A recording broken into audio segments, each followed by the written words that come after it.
Qué bueno que nos acompañan una vez más. Estamos comenzando el mes de febrero y Telediario siempre con el compromiso de llevarle a usted la información más relevante, los hechos que se agregan a la historia de Guatemala y el mundo entero. Vamos de una vez a conocer las noticias. Aquí están nuestros titulares. Procuraduría General de la Nación solicita al Congreso declarar nulo pacto colectivo con trabajadores. Pese a ser contratistas del Estado, 21 alcaldes tomaron posesión de sus cargos.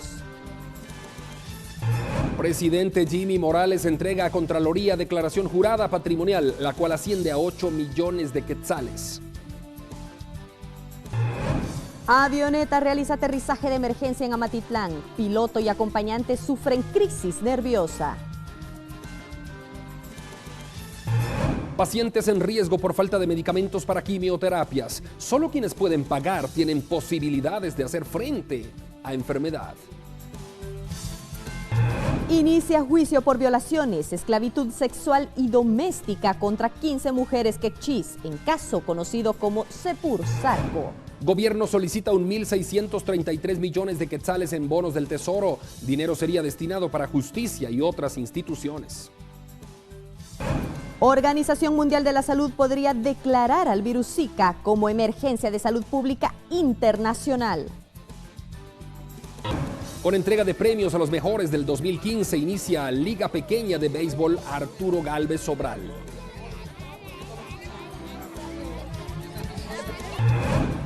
Para las próximas horas, el INSIBUME pronostica ambiente cálido durante el día, tiempo soleado. Ya por la noche podemos esperar ambiente frío en diferentes puntos del país. Pero la información completa del clima nosotros se la brindamos más adelante aquí en Telediario.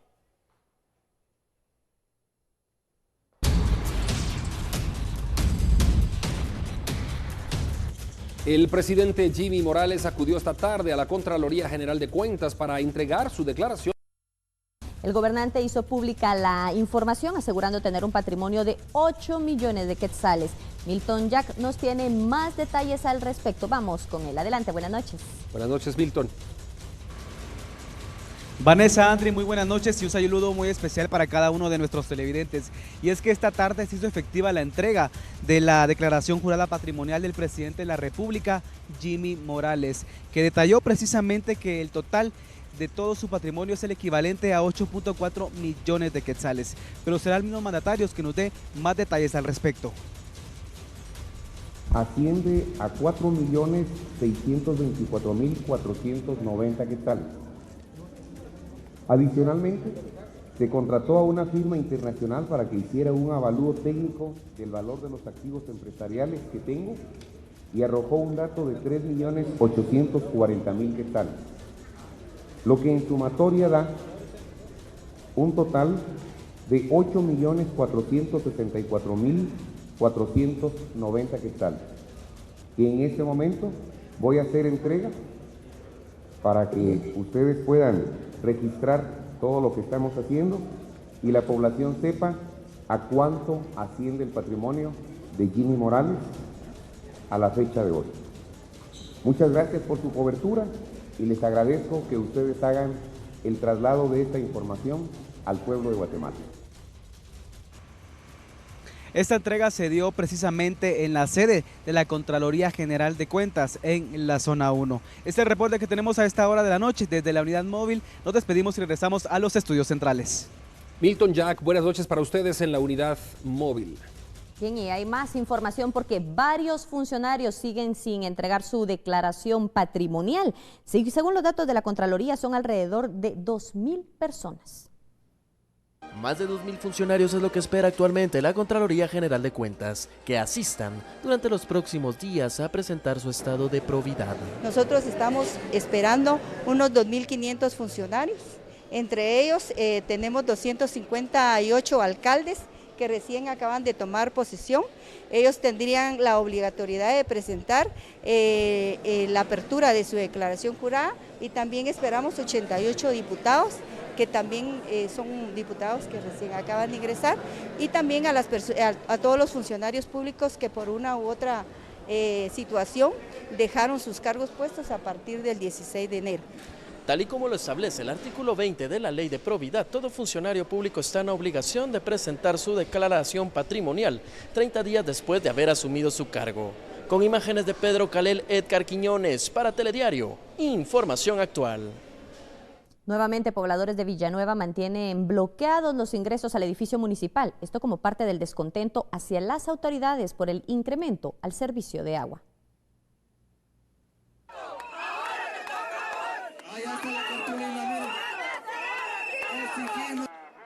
Por segundo día, algunos pobladores de Villanueva se mantienen en manifestación y algunos otros encadenados a la puerta principal de la municipalidad como muestra del descontento al incremento del servicio de agua e instalación de contadores.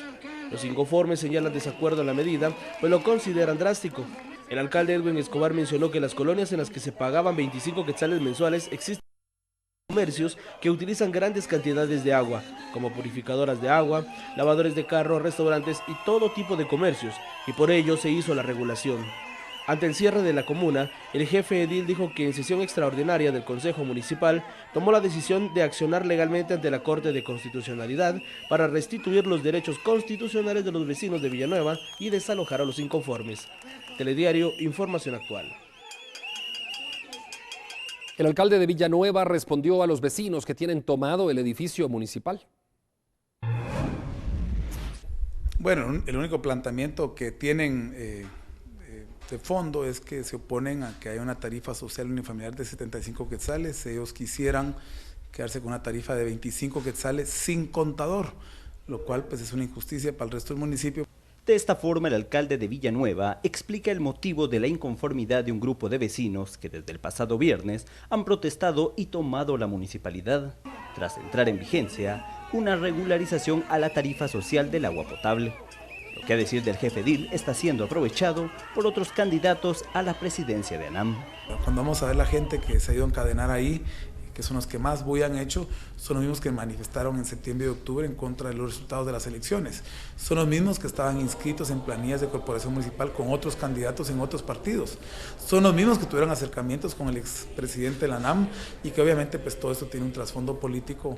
A pesar de ello, el pasado sábado fue electo, rechazando los señalamientos en su contra que lo hacían ver por su renuncia a los partidos políticos Creo y Líder.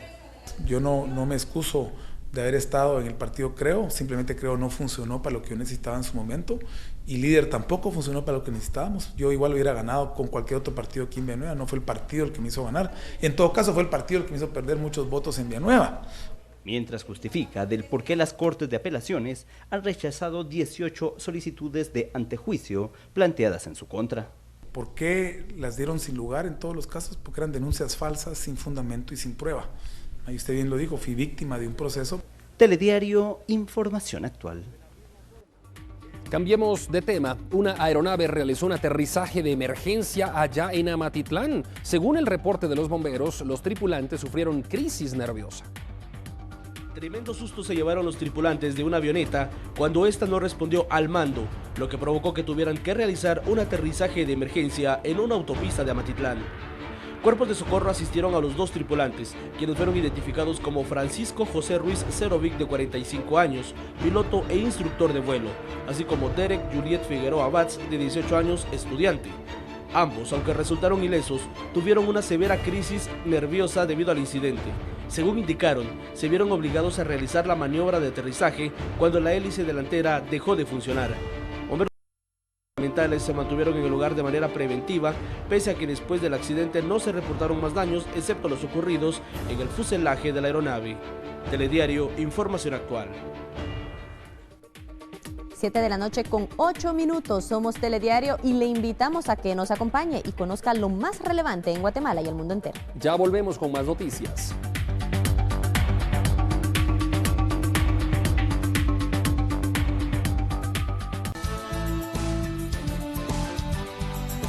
Informándole aquí en Telediario esta noche, pese a ser contratistas del Estado, 21 alcaldes participaron en las elecciones pasadas y lograron asumir su cargo. Y la información fue proporcionada por la Contraloría General de Cuentas, que ya remitió los datos a las autoridades correspondientes.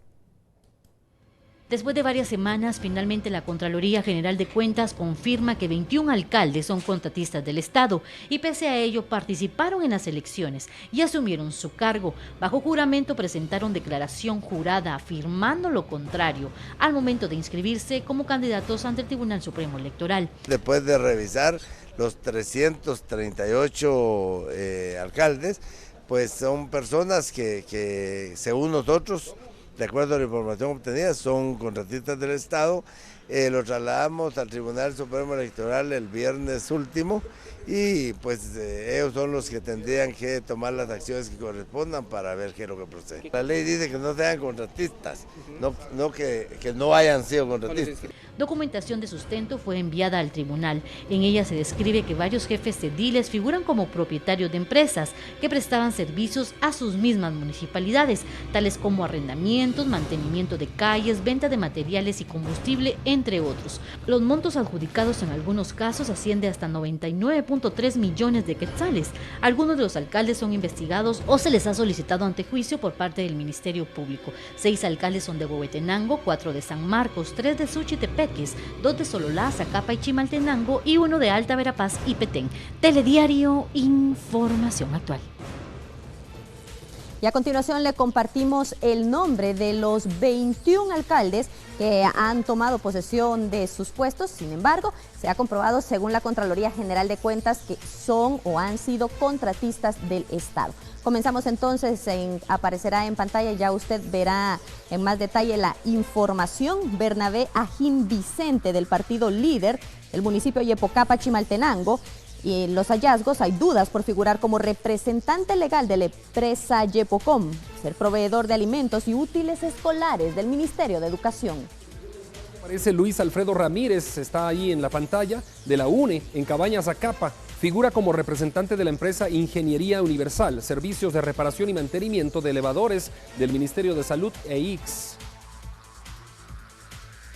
Edwin Mauricio Méndez Puac, de El Líder, es otro de los alcaldes también que se encuentran dentro de esta lista compartida por la Contraloría General de Cuentas.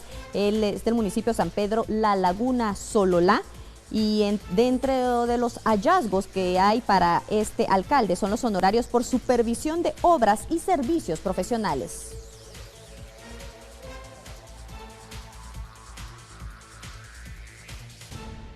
Bueno, está viendo usted una diapositiva más adelantada, pero vamos a regresar a la primera diapositiva porque ahí tenemos en la cuarta posición a Edgar Mauricio Ovalle Siguán, que es del partido Líder de San Antonio, Suchitepeques, vea usted, y él tiene sus hallazgos en la Contraloría por pagos de extracción de basura en municipalidad de San Miguel Panam y servicios de transporte.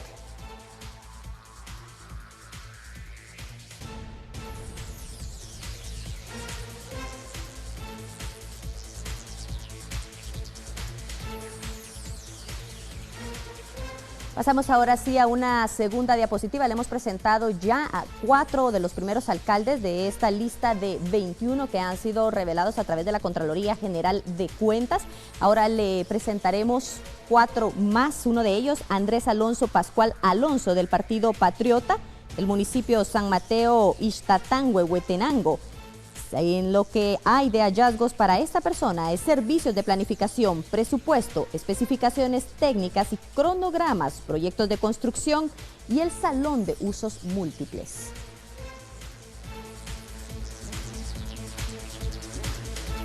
En la segunda posición de esta diapositiva encontrábamos a Jerónimo Martínez Gómez del partido Líder de Huehuetenango, en Huehuetenango, y él tiene un hallazgo en la Contraloría de prestación de servicios de maquinaria para conservación de carretera en el caserío Pozo de Piedra y arrendamiento de locales.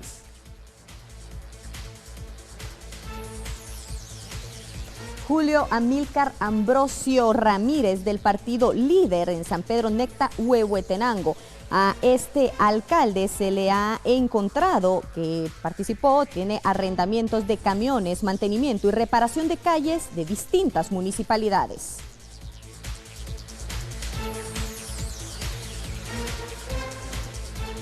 El octavo alcalde de la lista de 21 es Gregorio López Joaquín. Él es del partido líder de San Pedro Soloma en Huehuetenango y es proveedor de lámparas, accesorios eléctricos, pintura y láminas para la municipalidad de San Juan Ixcoy.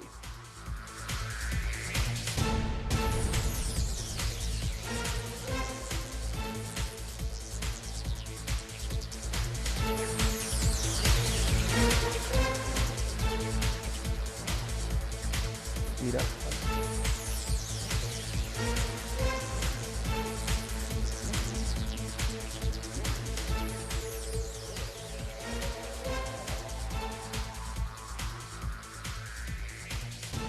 Seguimos compartiéndole entonces datos de los alcaldes. Carlos Darinel Aguirre, del partido líder en La Libertad Huehuetenango. Arrendamiento de camiones, mantenimiento y reparación de calles en la municipalidad de San Pedro Necta. Cada uno.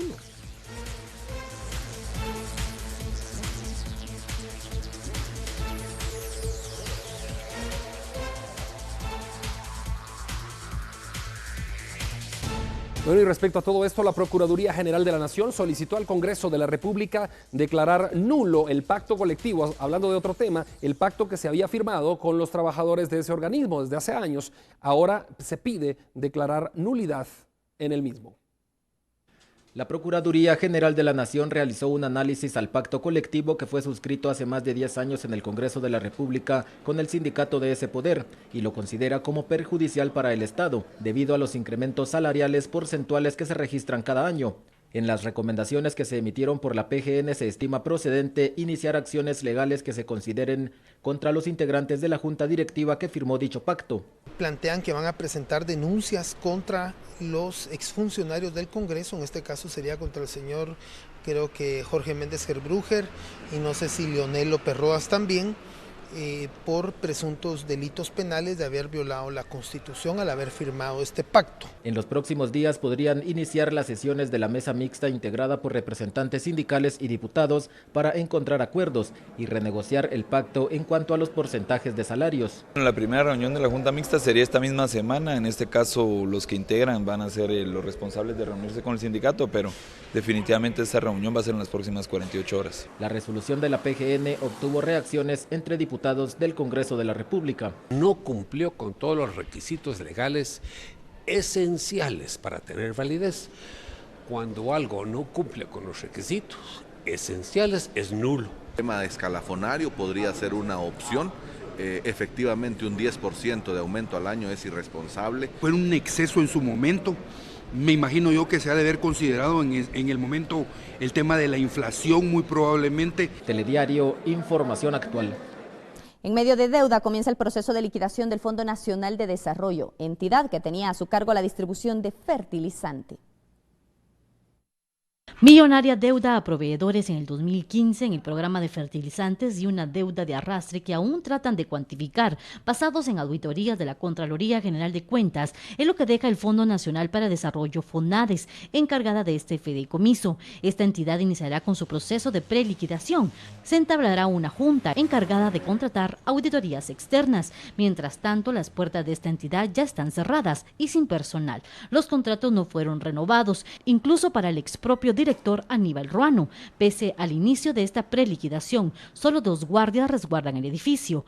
Personal de MAGA recopilan documentos y esperan el informe de auditoría de la Contraloría General de Cuentas. Mientras tanto, proveedores de insumos y servicios demandan el pago millonario. Por ejemplo, la empresa que proveyó los fertilizantes de 200 millones de quetzales solo les han cancelado 1.8 millones, deuda que no está contemplada en el presupuesto 2016, tampoco la continuidad del programa, por lo que las autoridades prevén llegar este martes al Congreso de la República para pedir una readecuación del presupuesto.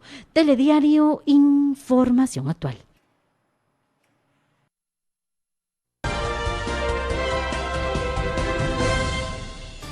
Noticias internacionales, la Organización Mundial.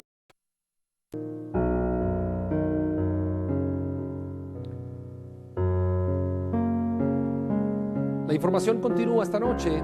Hablemos de salud. Pacientes de oncología del Hospital San Juan de Dios denuncian que no hay existencia de medicamentos para sus quimioterapias. Los pacientes están en riesgo y solamente quienes tienen la posibilidad de comprar los medicamentos han podido continuar con su tratamiento.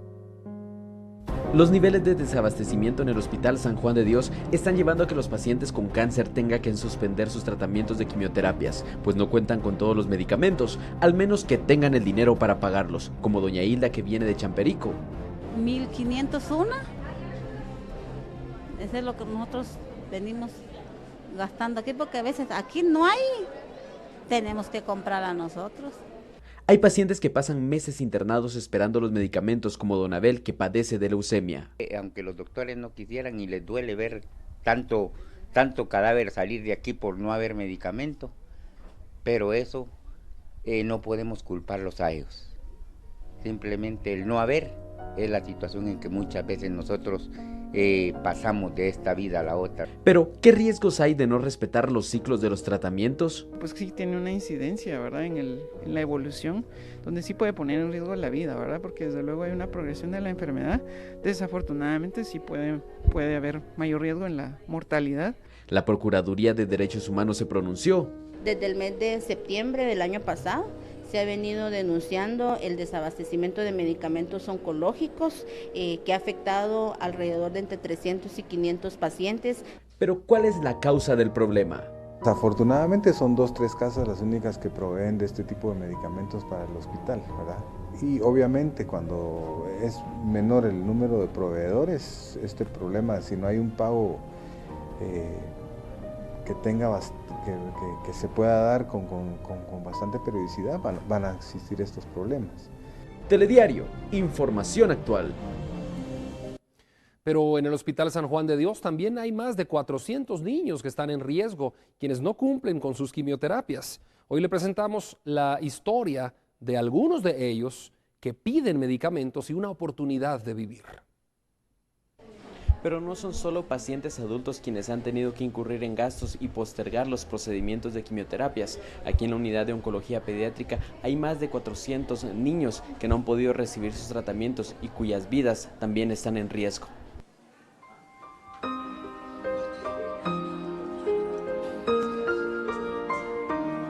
Tenemos ninguna de las quimioterapias que son importantes para todos los pacientes con cáncer. Y pues se ven afectados. Yo tengo más de 400 pacientes que... Hay niños también afectados por la falta de medicamentos. El pequeño Henry Morales, de 9 años, ha empeorado, al grado que lleva más de 12 días que dejó de hablar y sus padres sufren a su lado. Pues a mí me da tristeza, pues, porque él no era así, pues. Pero acerca de esa enfermedad, él se está quedando así.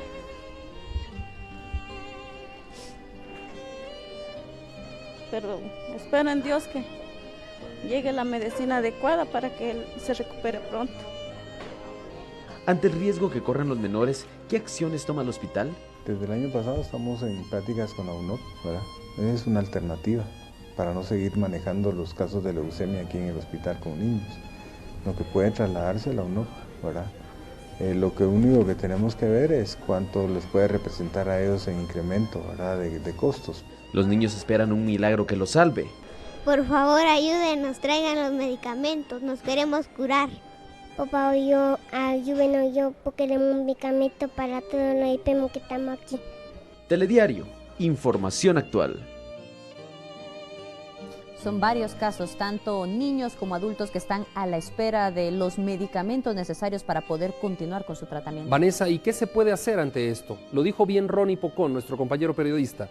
Solo se espera un milagro para salvar a estos niños, para darles sus quimioterapias a tiempo. Hablemos siempre de salud. Después de varios días de estar suspendida la consulta externa en los hospitales, al fin fueron abiertas hoy. Luego de la suspensión de los servicios en consultas externas de los médicos residentes desde el 4 de enero en el primer hospital, al que gradualmente se unieron otros 10, siendo el Roosevelt San Juan de Dios y de Occidente los que llegaron a los cierres casi totales, se realizó el pago y hoy se reanudó la atención. Nosotros estimamos que ese tiempo sea el prudente para esperar esos contratos.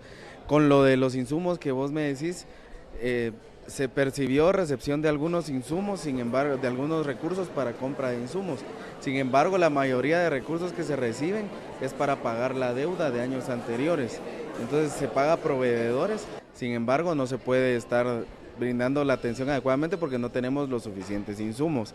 Pese a que la población apoyó la medida por el impago de los galenos, hoy los médicos al parecer no tuvieron consideraciones con algunos. Yo salí a las 12:30 de la madrugada de Malacatán para venir aquí a las 7 en punto, pero como a veces pasan problemitas en los viajes, el tráfico, ya vine a las 8, venía a mi consulta que me dejaron por traumatología, pero por venir tarde me dijeron que ya no.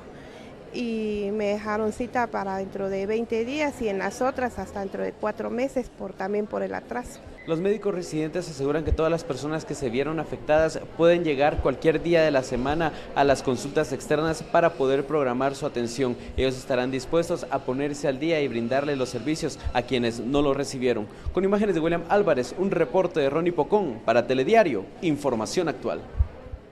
Y ahora cambiando de tema, aunque mínimo, se redujo la lista de guatemaltecos deportados. Según datos de migración, en enero se recibieron 24 vuelos procedentes de Estados Unidos. En los primeros 30 días de este año, 24 vuelos han ingresado al país con 2.573 connacionales provenientes de Estados Unidos. La cifra es mayor, comparado con los 2.175 que ingresaron vía terrestre. La vía terrestre por donde más están ingresando nuestros connacionales desde México. Todavía es prematuro para ver si realmente va a haber una disminución en las deportaciones, si va a haber un aumento o si vamos a tener una cifra similar a las del año pasado. El 2015 se cerró con más de 100.000 guatemaltecos deportados, en su mayoría hombres y mujeres adultos. 31.443 por la vía aérea y fueron 75.000 por la vía terrestre. Es decir, también hay que decir lo que referente al 2014 fue una disminución por la vía aérea, que tuvimos 51.147. A decir de grupos que velan por los derechos de los migrantes, la gran cantidad de guatemaltecos que regresa al país por medio de la deportación se debe al incremento de controles migratorios. Telediario informa. Seguimos con más información aquí en Telediario.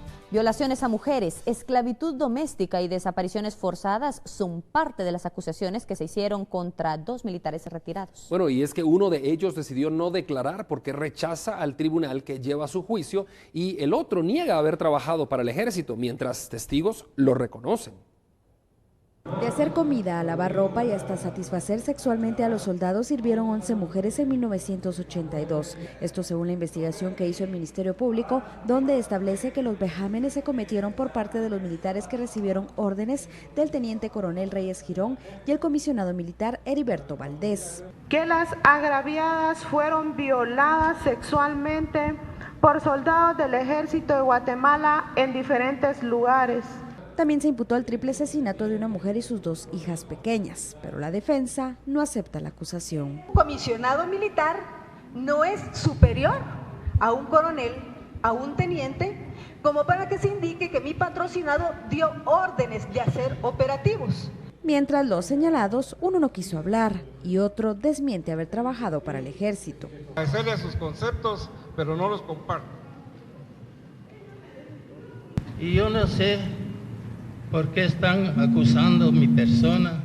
Yo no estoy trabajando con militares. Los testigos, exigiendo justicia, reconocieron a los acusados como causantes de los hechos que los llevó a vivir en la montaña, escondiéndose por hasta 6 años. A partir de entonces ya no lo volvimos a ver y por eso es que estoy muy triste y me siento muy mal.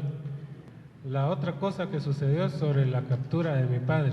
Quien lo capturó fue al que le dicen Don Cancha. Como parte de la prueba, también el Ministerio Público debe presentar o reproducir los audios donde las víctimas de violencia sexual den a conocer su testimonio de los hechos. Con imágenes de Santos Lainer, reportó Carla Mejía para Telediario, Información Actual. La fiscalización y la atención de las necesidades de los guatemaltecos fueron parte de las labores del expresidente del Congreso. En el año pasado recibimos más de 1.200 solicitudes de fiscalizaciones sociales. Así fue como fuimos a hospitales, así fue como fuimos a escuelas, así fue como fuimos a carreteras, así fue como hemos ido a centros educativos, a centros de salud, etcétera, etcétera, etcétera. Todos los fines de semana, o casi todos los fines de semana, con los diputados de mi país y el grupo de trabajo que yo tenía, empezamos a hacer cabalmente esa fiscalización de todas las quejas, de todas las situaciones que muchos maestros, que muchos doctores, que muchos guatemaltecos llegaban allá con nosotros y cabalmente se hacía un análisis de todo lo que ellos, pues en este caso, cualquier queja, cualquier situación que solicitaban. Y después de cierto análisis, entonces nosotros íbamos y tratábamos de apoyar y ser intermediarios para que estas situaciones que padecían los guatemaltecos en el interior del país, pues se fueran solucionando. Así que me siento muy orgulloso porque soy el único diputado que ha recibido más de 1.200 solicitudes y requerimientos sociales de los guatemaltecos. Y eso yo lo tengo pues todo documentado. O sea, esto no es que sea un asunto que yo me lo estoy inventando, no, está documentado. Es la primera vez en la historia del hospital que nos visita un presidente del Congreso, pero principalmente una persona tan humanista y tan llena de buena voluntad para mejorar la situación de los guatemaltecos, especialmente en el área de salud, licenciado. Le agradecemos por esa visita realmente que nos hace acá. Es primera vez que personas como usted, que es presidente del Congreso de la República, nos visita, ¿verdad? Yo sí, estoy muy agradecida de todos los compañeros aquí, ¿verdad? Por su pupitre, ¿verdad? Usted ya ha estado por segunda vez, ¿verdad? Allá en la zona 5 y aquí, ¿verdad? Cuando llegó allá, uniformes, pelotas para los niños, para que tuvieran un deporte. Tuvimos un trabajo bastante amplio, bastante fuerte durante el año pasado y durante también los otros años. Nos consideramos muy afortunados porque los guatemaltecos nos buscaron a nosotros, me buscaron a mí como diputado para que les resolviéramos sus situaciones. Seguimos informándole. Esta noche el presidente Jimmy Morales solicitó 1.633 millones de quetzales en bonos del Tesoro. Y esto será destinado al Ministerio Público, Organismo Judicial y la Universidad de San Carlos de Guatemala, entre otras instituciones.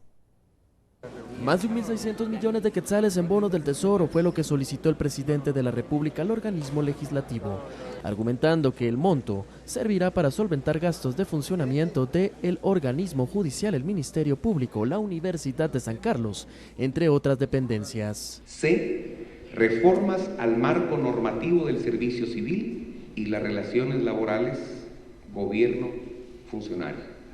La solicitud, según Morales, va focalizada en atender las necesidades de las instancias que por malos manejos de la administración anterior quedaron desfinanciadas. El mandatario también hizo la petición de hacer algunas reformas a varias normativas. Reforma a la Ley Orgánica de la Superintendencia de Administración Tributaria.